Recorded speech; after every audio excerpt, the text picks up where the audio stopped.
انسان کی زندگی میں کچھ چیزیں ایسی ہوتی ہیں جن کے بغیر زندگی گزر نہیں سکتی۔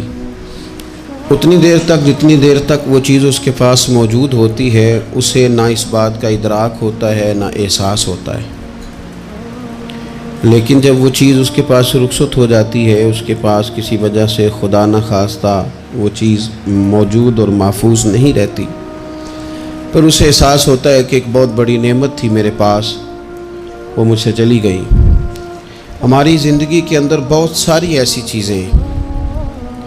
کہ اگر وہ ہم سے رخصت ہو جائیں، خدا نہ کرے، تو پھر ہمیں بڑی شدت سے احساس ہوگا کہ یہ نعمت کتنی بڑی ہے۔ آپ قوس و قزح کے رنگ دیکھتے ہیں، دھوپ اور چھاؤں میں لوگوں کے چہروں کو ملاحظہ کرتے ہیں، آپ اپنے بچوں کو محبت کی نظر سے دیکھ کر دل کو ٹھنڈا کرتے ہیں، آپ اپنے ماں باپ کو محبت کی نظر سے دیکھ کر کامل حج کا ثواب حاصل کرتے ہیں، قرآن مجید کی زیارت کر کے آپ اپنے دل میں بہت سارا سرور محسوس کرتے ہیں، لیکن یہ ساری نعمتیں اتنی دیر تک آپ کے پاس ہیں جب تک آپ کے پاس آنکھ کی نعمت موجود ہے۔ اگر یہ رخصت ہو جاتی ہے نا، اگرچہ اتنی ساری نعمتوں میں یہ ایک نعمت ہے، لیکن آپ آنکھ نہیں ہے تو آپ کو تو اپنوں کا احساس بھی نہیں، آپ تو اپنوں کے چہرے بھی دیکھ نہیں پائے۔ کوئی بھی نعمت جو آپ کے پاس ہے، آپ کبھی محسوس کریں کہ اگر اس نعمت کا وجود ہمارے پاس نہ ہوتا تو ہماری کیفیت کیا ہوتی۔ یہ سانس ہے، ہم دو دفعہ سانس کا استعمال کرتے ہیں، ایک دفعہ اندر جاتی ہے اور ایک دفعہ باہر آتی ہے۔ اگر اندر نہ جائے تو بھی مسئلہ ہے، چلی گئی ہے لوٹ کر باہر نہ آئے تو بھی بہت بڑی مشکل ہے۔ تو اس کا اندر اور باہر جانا یہ زندگی کا احساس ہے۔ اگر کبھی سانس اکھڑنے لگے اور آپ کے سینے میں آپ کی سانس اٹکنے لگے تو ایک بہت بڑی تشویش ہے، ایک بہت بڑی آکسیجن ہے، پوری طرح سے انسان کو قید کر دیا جاتا ہے، اور وہ کہتا ہے کہ میرا تو سارا وجود سلامت ہے، ہاتھ کام کر رہے ہیں، پیر کام کر رہے ہیں، آنکھیں کام کر رہی ہیں، زبان کام کر رہی ہے، سب کچھ ٹھیک ہے، صرف سانس اکھڑ گئی ہے۔ تو انسان محسوس کرتا ہے کہ یہ ساری چیزیں سلامت ہونے کے باوجود میرے کسی کام کی نہیں۔ آپ کے پاس جتنی بھی نعمتیں ہیں ان کو اگر آپ شمار کریں تو کبھی آپ کہیں گے کہ ساری نعمتوں میں آنکھ زیادہ ضروری ہے، کبھی کہیں گے کان زیادہ ضروری ہے، کبھی کہیں گے زبان زیادہ ضروری ہے، کبھی کہیں گے دل زیادہ ضروری ہے، کبھی کہیں گے روح زیادہ ضروری ہے، لیکن میں آپ سے عرض کروں ان ساری چیزوں کے بغیر گزارا ہو سکتا ہے، رسول کائنات کی غلامی کے بغیر گزارا نہیں ہوتا۔ کیوں؟ اس لیے کہ اگر حضور کی شفقت نہ ہو، نبی پاک علیہ السلام کی رحمت نہ ہو، وہ ابن القیم نے ایک جگہ پہ کہا تھا کہ یہ حضور نے ہمیں انسان بنایا ہے، یہ نبی پاک علیہ السلام نے انسانیت کے اسباق پڑھائے ہیں، اخلاقی رویے کیا ہوتے ہیں حضور نے بتلائے ہیں، اگر حضور کا کرم نہ ہوتا تو انسان ایک دوسرے کو کاٹ کے کھاتا۔ یہ حضور نے بتلایا ہے کہ تم نے کس طرح زندگی کو گزارنا ہے۔ محبوب کریم علیہ السلام کا وجود نور ایک ایسی چیز ہے کہ اگر وہ کائنات سے معاذ اللہ سائڈ پہ کر دیا جائے تو اس کائنات کا قائم رہنا کسی صورت بھی ممکن ہے ہی نہیں۔ اسی لیے تو اقبال نے کہا تھا کہ ہو نہ یہ پھول تو بلبل کا ترنم بھی نہ ہو، چمن دہر میں کلیوں کا تبسم بھی نہ ہو نہ یہ ساقی تو پھر میں بھی نہ ہو، خم بھی نہ ہو، اور بزم توحید بھی دنیا میں نہ ہو، تم بھی نہ ہو۔ وہ بڑی بات کہہ گئے ہیں، میں نے بھی اس کو کوئی نہیں کھولنا، کہتے ہیں بزم توحید بھی دنیا میں نہ ہو،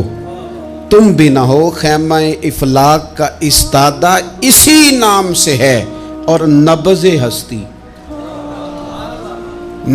ہستی تپش آمادہ اسی نام سے ہے۔ تو اقبال پھر ہمیں کرنا کیا ہے؟ کہنے لگے کرنا آپ کو یہ ہے کہ قوت عشق سے ہر پست کو بالا کر دے اور دہر میں اسم محمد سے اجالا کر دے، یہ کرنے کا کام ہے، اس رستے پہ آپ چل پڑیں۔ میرے بھائی، پہلی امتوں کے آپ تذکرے پڑھ لیں، کتابوں میں موجود ہیں، سورہ آراف کو دیکھ لیں، اس میں بہت ساری چیزوں کا تذکرہ کر دیا گیا ہے، اور بھی قرآن مجید کی بے شمار صورتیں ہیں، آپ ان کو دیکھ لیں، اس پر غور کر لیں۔ جب قومیں نہیں مانتی تھی، انکار کرتی تھی، تو اللہ تبارک و تعالیٰ انہیں تباہ کر دیتا تھا۔ بات نہیں مانی، ختم ہو گئی۔ ایک مقصد ہے نا جس کے لیے کسی چیز کو بنایا گیا ہے، تو مقصد تخلیق انسانیت کیا ہے کہ وما خلقت الجن والانس الا لیعبدون، جنوں اور انسانوں کو اللہ نے اپنی عبادت کے لیے پیدا کیا، اور ان کو جب عبادت کی دعوت دی گئی، جب انہیں پیغام دیا گیا اللہ تعالیٰ کی توحید کا، انہوں نے نہیں مانا، تو جس مقصد کے لیے بنایا تھا جب اس طرف ہی نہیں آئے۔ یہ پنکھا لگایا جاتا نا ہوا کے لیے، تو اگر پنکھا ہوا نہ دے تو اس کا کوئی چھت پہ کام ہے؟ اس کو اتار کے تو آپ سکریب والے کے پاس بھیج دیں گے، بھئی ختم ہو گئی بات۔ تو مقصد جو تھا نا اللہ کی عبادت تھی، تو جب قومیں اللہ کی عبادت کی طرف نہیں آئیں تو اللہ نے انہیں تباہ کر دیا اور صفحہ ہستی سے مٹا دیا۔ اللہ تعالیٰ کے پیارے محبوب علیہ السلام نے کفار مکہ کو، قریش کو، عالم عرب کو، عالم انسانیت کو دعوت دی، وداعیا الی اللہ باذنہ وسراجا منیرا۔ اس منصب پر فائز ہو کر حضور نے دعوت دی۔ جب انہوں نے دعوت کا انکار کیا،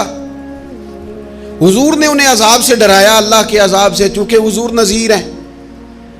انہوں نے یہ کہا کہ اگر آپ کہتے ہیں نا کہ ہم پر عذاب آئے گا تو پھر آپ وہ عذاب لے آئیں، ہم پہ آئے۔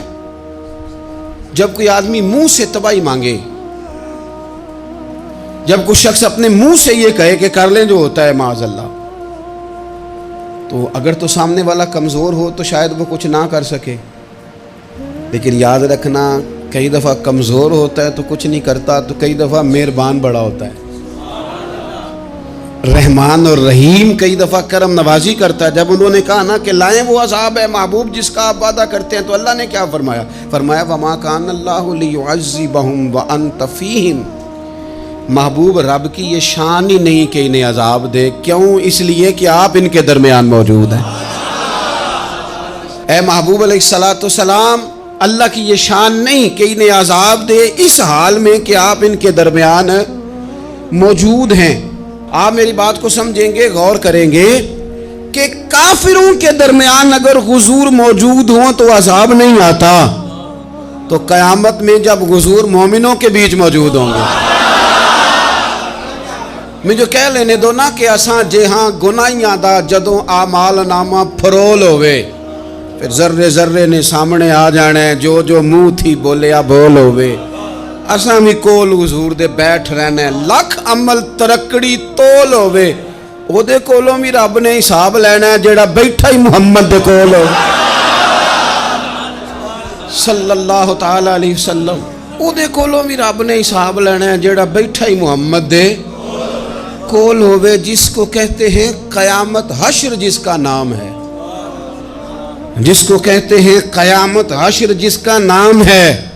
تیرے دیوانوں کے لیے وہ دن تو جشن عام ہے،